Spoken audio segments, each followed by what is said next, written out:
That was the trailer for An American Pickle, the new Seth Rogen movie now streaming on HBO Max, which you can't watch on Roku and Amazon. We'll get into that later. God, am I bitter on that one. Anyway, but you should watch it. If you have HBO Max, I really like this movie. Hot take over here, hot take playing time. I think this is one of Seth Rogen's top 5 best leading performances. I will go that far. Okay. Leading performances. Not I don't count movies like Superbad where he was a supporting character. I'm talking funny people. I'm talking Superbad. I'm talking Knocked You Up. just said Neighbors, Superbad did not count. or Knocked Up. This is Pineapple, the I end. don't know. Yeah. Neighbors. Pineapple Express. That's what I was thinking of. Yeah. Sort I was of gonna that. say. Yes, I caught myself there. Yes, but I think this is one of the top movies for Seth Rogen, at least as a leading role. And before we kind of get into like any sort of, I guess critiques, we'll do general thoughts to start. I'm going to say this. What sold me from the jump was Seth Rogen's desire to kind of tone down the weed, dick, and fart jokes, for lack of a better term, and really embrace a more lighthearted comic approach, because that kind of shows the versatility we demand from comics. Is, can you be a little bit more scaled back? Can you be more reserved? Can you play along with a concept? And while Rogen's done that, those concepts have usually been his own brainchild. The fact that this was written by the man who wrote the 4-part serialized New Yorker story, a man named Simon Rich, who wrote the screenplay for this movie, the fact that this was an adaptation, I think says a lot. And I think that's part of the reason that it shows Seth Rogen's strengths, is because he's not working off his own comic vices. With that, I'll open the floor. Joe, your initial thoughts on An American Pickle. I agree with you actually about Seth Rogen in this movie, especially just the character, excuse me, Herschel, the one who gets preserved in the pickle brine. I think him as that character, he does a great job. Yeah, he is more pulled back. Like, I was surprised. Yeah, it's not directed by Seth Rogen or Evan Goldberg. They didn't even write it. I thought they wrote this. They only produced it, and their studio, Point Grey, helped publish it. I'm actually surprised. Like, there's no dick jokes. You don't see a dick flop out of nowhere. You don't see him smoking a bong. You don't see like Herschel grab a bong, go, "What is this?" and then like smokes it and then gets high. For I the was first waiting time. for that. I was too. waiting for that. I was waiting for like some obtuse marijuana introduction. No shit. Here though, when he brought up the whole thing, like Herschel has this whole goal in life to try seltzer water at some point in his life because it's high class. I literally thought they're gonna make a White Claw joke because it's a Seth Rogen comedy. I was just waiting for it. But no, they avoid all the things you would typically see, in Pineapple Express or that Christmas movie he did with Joseph Gordon-Levitt and Anthony Mackie. The Night Before. Yeah, like anytime you've seen him in those movies, there's not that much comedy like this in here. It's actually a lot more heartfelt too, considering it does deal with this man who was preserved in pickles for 100 years. I know I'm saying heartfelt, but you explain the plot here and it sounds silly as hell. He's preserved in it for 100 years. He didn't get to see his family. Now he has to connect to his great grandson who he's lost his parents and he's just kind of disconnected from the family. So you both have these two characters just trying to connect to one another, and I thought even just Seth Rogen playing the great grandson Ben, I thought he did pretty good as that too. Excellent, yeah. And that's the thing. I almost refer to this as like a minefield comedy, and what I mean by that is like you're always waiting for like it to go the wrong way. Like, when's it going to step on this trap, or when's it going to step on this sort of cliche or touch on this sort of perfunctory plot point?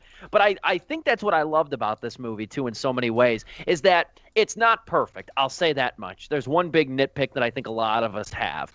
But at the same time, it's a step in a new direction for Seth Rogen that I think he does really do well with.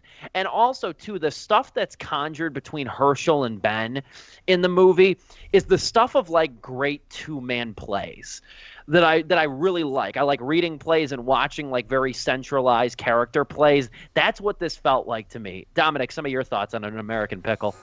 Let me come at it from the point of view that anytime there's a movie about or some plot point or something about immigration, like that totally hits home for me. I should just say that's like my implicit bias. I'm not an immigrant. I was born in Chicago, but my parents were from the Philippines. So like anything about that American dream, immigration, making it big, as completely cliche and in many ways kind of a lie we've been told.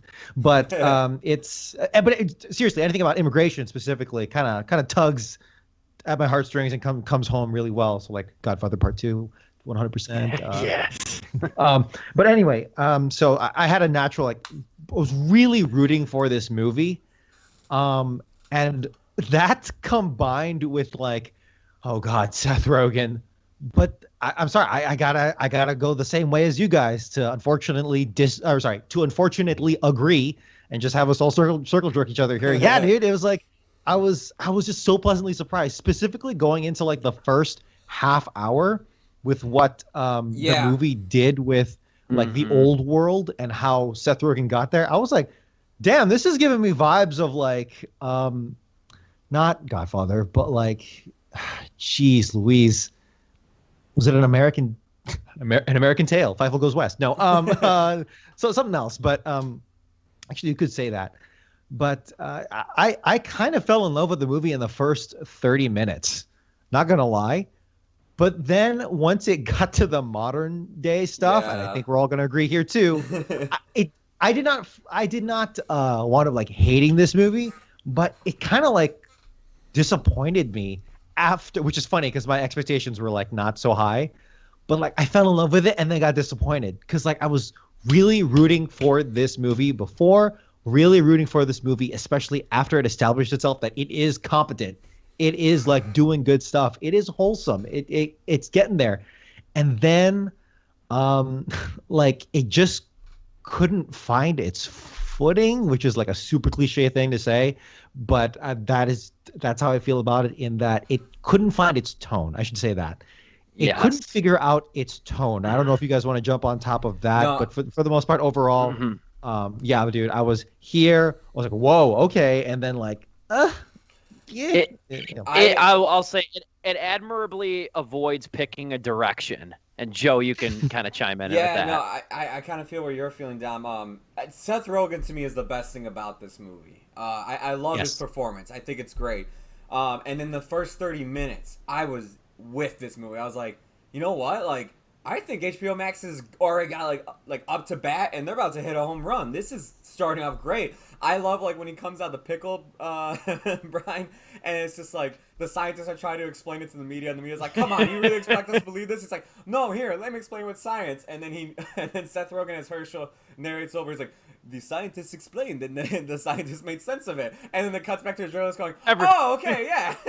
Everybody, the science makes perfect sense. Everyone understands. And let me say that as an example that was really smart. Yeah, that specific joke was actually critically smart at that exact place in the movie. Quietly brilliant. But then, and I compliment that a lot, because after that, its attempts to kind of replicate that throughout the movie do not reach that level. That's how I feel. The moment, because Ben and Herschel get into an argument, and he goes and starts a pickle business on his own. Herschel does. The moment that happens, the film kind of plateaued, and then when they brought in like Twitter and cancel culture into the mix, that's kind of where the film started teetering down for me, and I was growing less interested. I was just like, because the film kind of just loses its focus at this point. It's trying to cover so many things, because Seth Rogen movies typically do this, especially when they're written by Evan Goldberg. Like Sausage Party is a whole like thing about religion. It's just like you go into this movie thinking you're just gonna watch a bunch of food, talking pieces of food, just smoke weed and say dick jokes, but no, it actually like has this whole underlying message about religion. So and then they have an orgy. And then they have an orgy at the end. With this movie, I was like, oh, he's gonna do it again here, more focusing on the Jewish religion, and then like maybe even today's society. But no, it goes all over the place. It doesn't stay focused on something, and like the minute you think it's gonna like focus on just one thing, like, oh, you know, how Ben's like slowly fading away from the Jewish thing. Nope, cancel culture. Nope, we're going back to this, and it's just like, oh man, just pick a place, man. Please stick with it. Yeah, it avoids picking a direction pretty admirably and Yeah. kind of to its own demise. I think another problem with this movie too is that it's just too damn short. Like it's only 82 minutes, I think, sans credits. And it's short for like a movie that has this much many ideas, and for that matter, this movie that could have had that has a concept. That's why I called it a concept comedy, because it has an idea in its head. But like contrary to Palm Springs, which I think we were all in universal agreement that that movie was perfectly paced and plotted at about 85, 86 minutes, I felt like this could have been a 105-minute 100, you know what I mean? At least under 2 hours, closer to that, and been acceptable and watchable versus it getting wrapped up too cleanly in just a little over an hour. I will say I would agree with you that it could be longer if it found like a really focused like plot and story. But because it was kind of really all over the place, I'm actually kind of glad it was that short, because then it didn't wear itself out in that on the train of kind of messy thought that it was on. Yeah, as soon as like Seth Rogen's two characters start antagonizing each other, I'm like, no, no, no, no, no, no. You're like really losing the heart and soul of this movie. And it's not so much that they can't have disagreements. It's that these are like really severe. Like, what the hell is going on? Why are they absolutely hating each other and making me hate both of these characters that I was really falling in love with? I was really relating to. Like, what the hell just happened? And then it goes into these like SNL level attempts at parody. And it's like, don't do that, because SNL is already not so funny when it tries to do its thing. But we give it a pass because it's an institution in and of itself. But when you try to bring that to like a movie or literally anything else outside of SNL, it rarely holds up unless it's a Lonely Island film, which is its own universe. But go ahead. Here's where we will get some great discourse and disagreement here on this, to where I'll push back a little bit, Dominic. I know you love dissent. The pluses of this movie, though, I think in some ways make me more susceptible to accept that this movie is a little scatterbrained. And what I mean by that is, I think Rogen is he's essentially talking to himself in this whole movie. You know, let's be honest, call it what it is. But he's got two distinct energies at play in almost every scene. Yes. You know, he's got the Herschel's character, who I think Simon Rich's script really nails the longing and the entrepreneurial drive of Herschel, but also the individuality and like dream chasing that is Ben.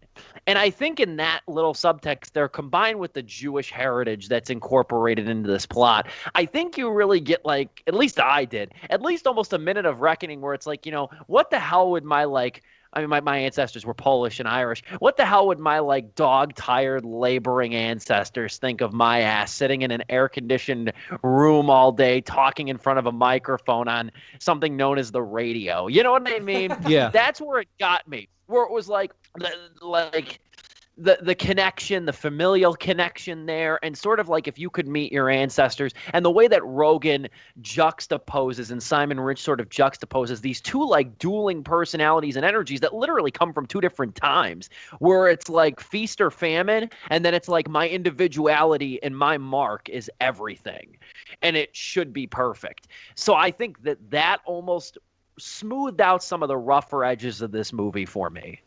I raised an eyebrow at the beginning when you said this was Seth Rogen's top 5 performances.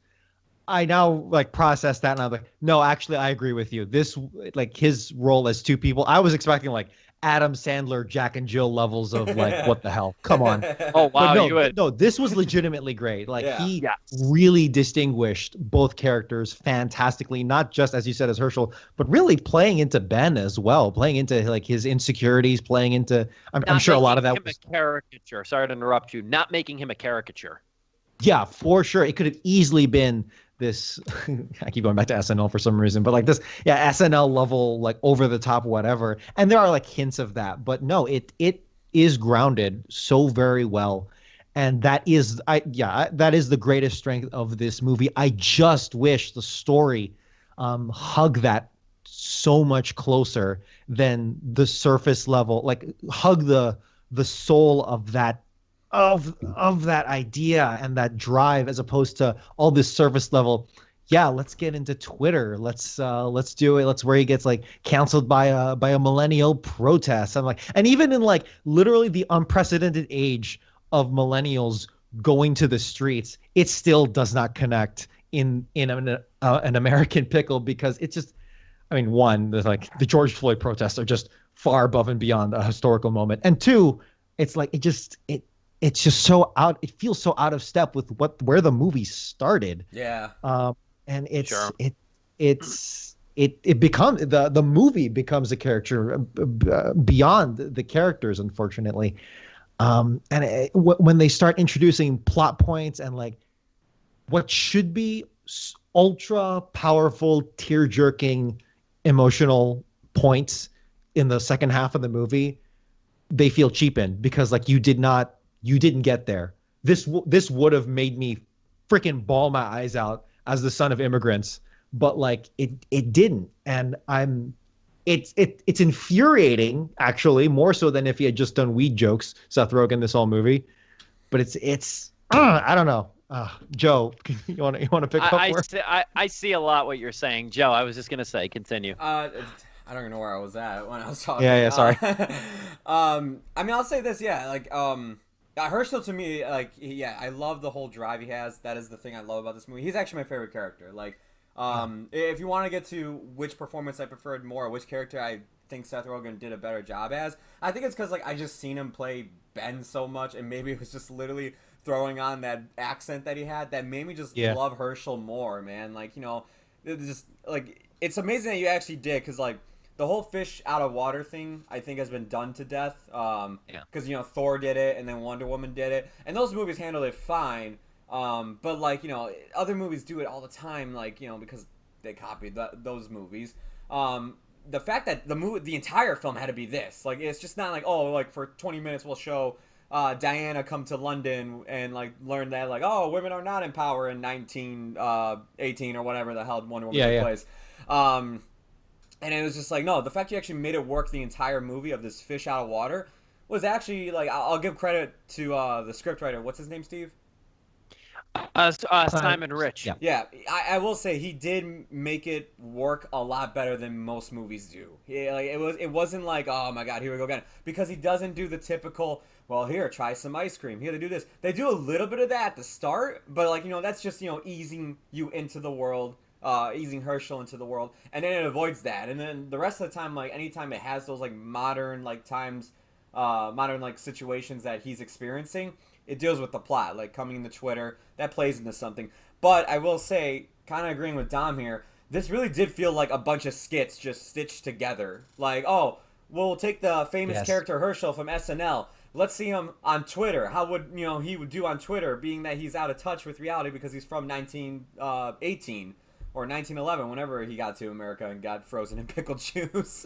And, like, yeah, they just do that throughout the rest of the movie once he leaves and starts a pickle business. And, like, for a while I was enjoying it because I love the whole joke about the interns where it's just like, you have to get workers. He's like, I cannot full of workers. He's like, get interns. It's just like, dude, that was funny. that was funny. Great. Like, you pay them at education and experience. Yeah. All like, even like the like annoying millennial, annoying Brooklyn culture stuff wasn't that bad, actually. No, like, it really wasn't. It served a purpose. It served a good purpose. It wasn't over the top. That. Yeah. It wasn't over the top by any means. But yeah, I mean, it sucks, like, because I do love parts of this movie. I really do. And there's just a lot that also disappointed me, though. And it's like, the minute, like I said, you get to the point where it gets to cancel culture, I feel like the film really loses focus and just kind of dives in quality for me from there. I totally see your points. I really looked at this movie, though, as kind of like almost like a performance exercise. Mm-hmm. And that's kind of where I think I internalized it more positively. But I can't deny, though, and I said it even at the beginning, this movie does avoid picking a direction. And by the end of it, though, it does start to run the course of, like, in efforts to, like, working towards cheapening what it was probably conceived as a very emotionally potent and should be an emotionally potent climax and conclusion, but it loses that somewhere in between when they do the whole Twitter charade. And I think that's where it's trying to be like contemporarily relevant, but it really misses the mark because it was really affectionately up until that point, affectionately portraying Herschel as a victim of circumstance. And then they make him the butt of the joke as like this. I mean, what do you expect from 1911? This, you know what I mean? This bigoted, controversial, I guess you could say, person who has no real filter and doesn't fit in with modern tendencies. Yeah. Then they start to cheapen his own plight there. And I will admit that rubbed me the wrong way. They could have played that into like a moment of growth and like something actually kind of endearing, because it's like, oh yeah, he's kind of like your racist uncle, except he's like your racist great-great-grandfather or something, or whatever. They could have played into that dynamic, but they didn't. It was just the butt of a weird side skit that it's like what, like that courtroom scene, that small snippet of a courtroom scene. I'm like, what the hell is going on here? Yeah. I know we're like spoiling a bunch of stuff, but I know we're just kind of spoiling the parts we didn't like. So I'll agree with that, because like by the end of the movie, even Dom, you were touching on this, but yeah, by the end of the movie, when like Ben and Ben and Herschel are like trying to like reconnect, as a family and everything, I just wasn't buying it at all, man. It was just like, because it was just all over the place. That when you get to that point, I was just like, damn, with the movie starting off, and it was like I was actually really into it. I see Herschel's drive. I'm wanting to please his wife Sarah and like bind the graves for her so that they can be, when they die, they'll be together forever. And then like having this billboard over the grave that he wants to remove. It's just like there was so much. It's like, character motivation wise, it's like I'm totally with Herschel. Like I'm absolutely loving this, and all that just ends up going away by the end, and that's so sad to say. We're going on like harping on this so bad because we should, because it's really disappointing. But can we go back to the first like 20 minutes where like the cinematography was on point? Like that was, I am not well versed in like Eastern European cinema at all. Let me say that first. But I am like kind of familiar with the vibe of that, and it was really tapping into that, I think, because I'm not well versed, but it was like that was really entertaining. I completely agree. And you know what? It's worth noting the director of this movie, Brandon Trost, is a veteran cinematographer. Oh, okay. So that made a lot of sense to me when I researched him after watching the movie, because the movie looks great. It blends like the glum old world that like we kind of imagine, like, pre-civilization, jokingly speaking, Yeah. like the early 1900s with like the sleek modernity of hipster Brooklyn. Yeah. And it nails that. And Brandon Trost, he didn't do the cinematography on this film, but he is a veteran cinematographer. So he has an eye for things like this, and you can tell that there needs to be more cinematographers as directors, I feel, because their movies are gorgeous. And I think this movie is very attractive. If not that, it at least fits the bill of what it's trying to be, which I think is important too. There's stern juxtapositions all over this movie that I think function really well. And I guess we'll segue into closing arguments here. I totally recognize sort of the narrative disconnect in this movie by the end of it, and it is upsetting because I think Dominic hit on probably the best point. Even though we do kind of, I think we're kind of on somewhat different pages with this movie, which is great. You know what I mean? Just for discourse sake. But where I really agree with you, Dominic, is in saying that like the movie cheapened its own climax by its own doing, and that's something that is almost like an unforgivable sin. However, if the core performance of the dualities of Seth Rogen's characters here wasn't so strong, that dialogue so potent, and at the end of the day, that sort of connection that even just makes you ponder wasn't strong enough, I'd be saying a totally different opinion right now, giving a totally different review. I say this is a strong 3 out of 4 stars in my opinion, because I do think it is worth watching. If nothing else, it's one of the most memorable movies Seth Rogen's done in quite a long time, because it has a concept that's tethered to it. Even if it doesn't always know the best way to execute it, I still think this is a strong 3 out of 4 stars. And I think it's a hell of a debut for HBO Max in the original film game. Joe, I'll look to you to wrap us up, and then Dominic will give our closing thoughts on American Pickle. I mean, it's tough because like I'm jumping back and forth between 2 and 2.5, because I think about like films I gave 2 stars on the show so far, and it's like, an American Pickle is not really there though, and it's just like, but like, I don't think it's a 2.5 out of 4-star movie either. So I'm teetering back and forth. And I just gotta say, I think with you saying the statement that yeah, this is one of Seth Rogen's like most impressive things, performance-wise, he's done in a while.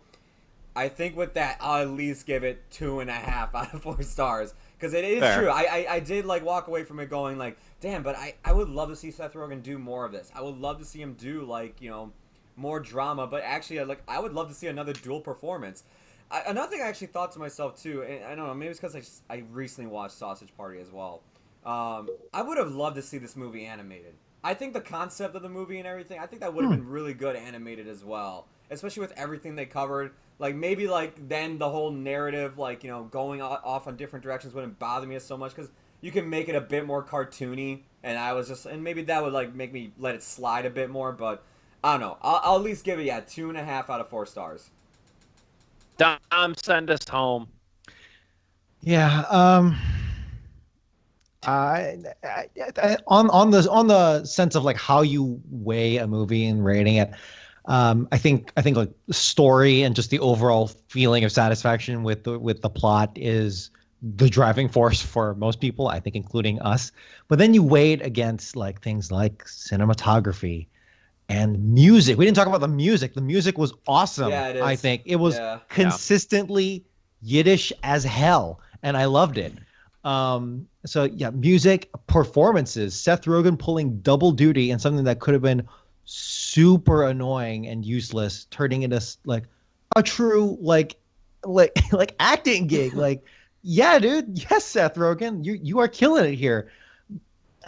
But yeah, when all these things cannot come together cohesively, it really hurts, especially when, for me, any story involving immigration or the American dream and that with like family and ancestors, it's like, oh, that hurts so much when you can't pull that off. I think I got to compromise with Joe here. I was going to give it like a 2, but I'll give it a 2.5 just because Seth Rogen is doing really well here. I'm not that well versed in Seth Rogen movies, but I do know what he stereotypically is, and he absolutely broke that with this film, and I'm thoroughly impressed in comparison with this other. So yeah, 2.5 out of 4 stars, or like let's say like 7 pissing border guards out of 12, because it's like, what the hell was that, dude? Okay, I'm going back. I gotta focus on the positive. Yeah, focus on the positive. One reviewer said it that I read said it pretty well. He was like, "This movie is so tame for Seth Rogen. He theoretically could have premiered this on Disney Plus." Like it's in some capacity, yeah, because there's no nudity in it. There's really not much language in it throughout. It's PG. I don't know if they did. I mean, it's PG-13. I was surprised even when I first started it to realize it was PG-13. Seth Rogen, I just assume R. Yeah. I don't pay much attention to ratings, seeing as I'm an adult now, but at the same time, like, I thought that was an interesting point.